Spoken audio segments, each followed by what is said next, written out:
Transcription 34. Speed 80 words per minute. Start.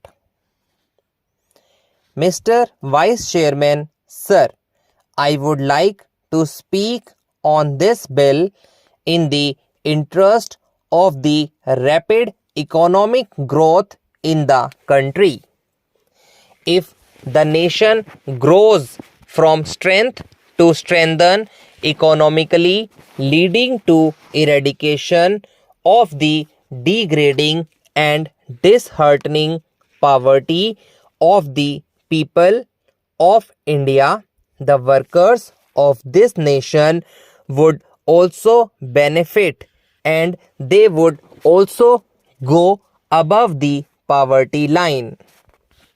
Sir, I would like to mention here that the plantation crops, as understood by the term so far, namely coffee, rubber, tea and cardamom, have been giving this nation substantial amount of the much coveted foreign exchange annually. It must be noted that coffee exports alone have given our country during the last 5 years over rupees 1000 crores in foreign exchange by way of export earnings and export duties.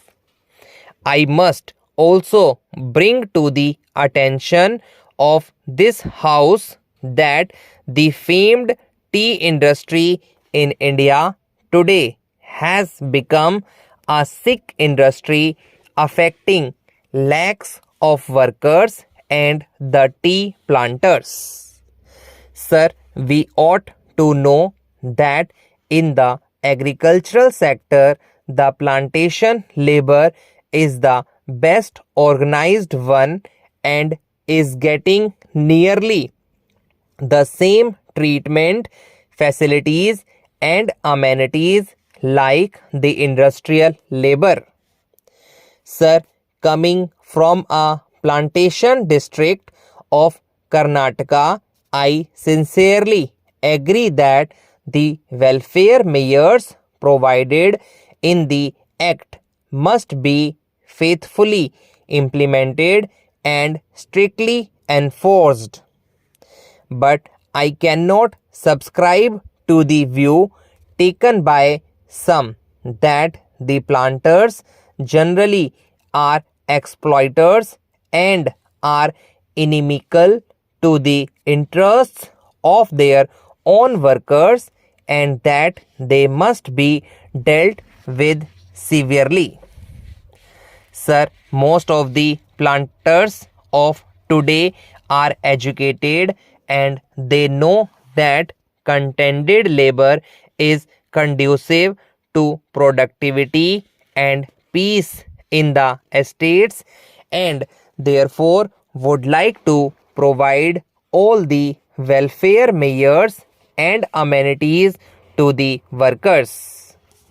Sir, I would like to point out some of the very draconian, discriminatory and invidious urban directed amendments made in the Plantations Labor Amendment Bill 1973.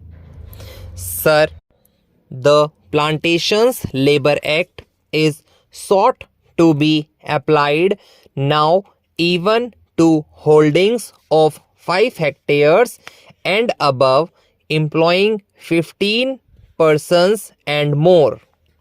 Originally, in the bill brought before the Joint Committee, it was sought to be applied to holdings of 6.5 hectares and above.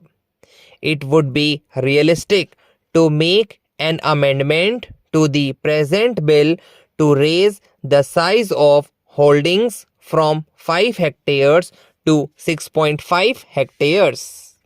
Sir, we must bear in mind the economic viability of small plantations of 5 hectares and this the financial capacity of the small planters to fulfill the obligations cast on them to provide housing and crèche facilities.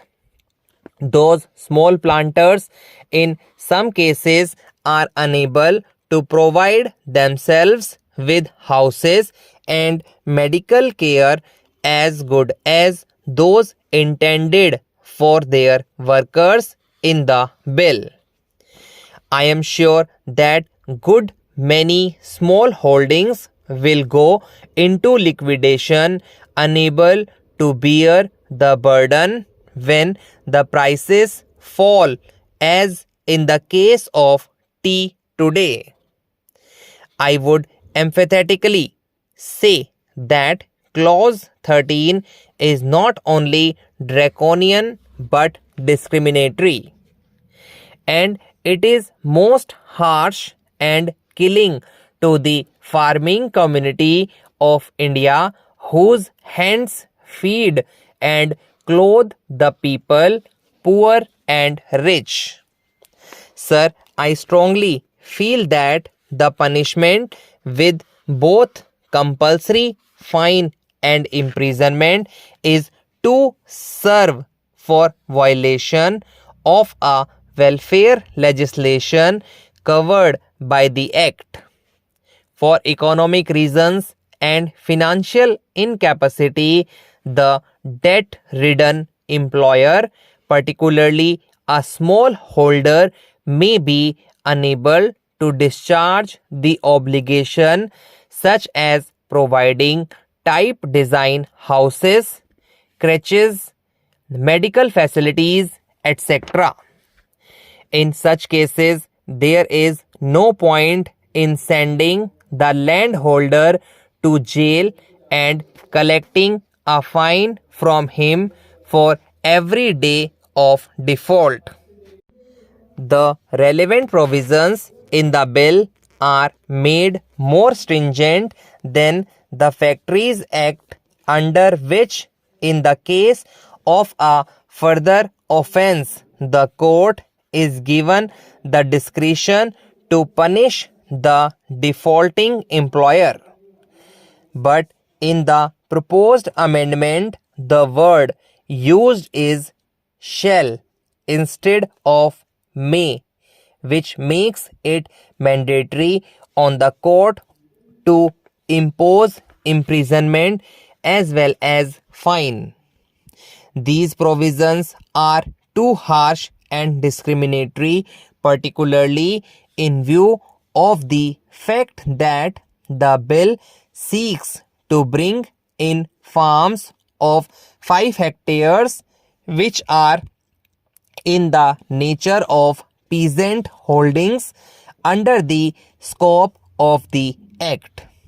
Sir, I would like to ask the government of the people, for the people, and by the people, in the name of the farmers of India, why it wants to treat a farmer as a criminal and to be imprisoned for such an offense, while it does not do so for a factory owner of a city. By making this comparison, I do not mean that a provision should be made in the relevant Factories Act to make the sentence of imprisonment compulsory for similar offences. Let me make it clear that I am not speaking against the interests of the workers in the plantation. I am only speaking against the stringent and invidious measures which have been provided in the bill affecting the rural employers and the invidious laws enacted for them.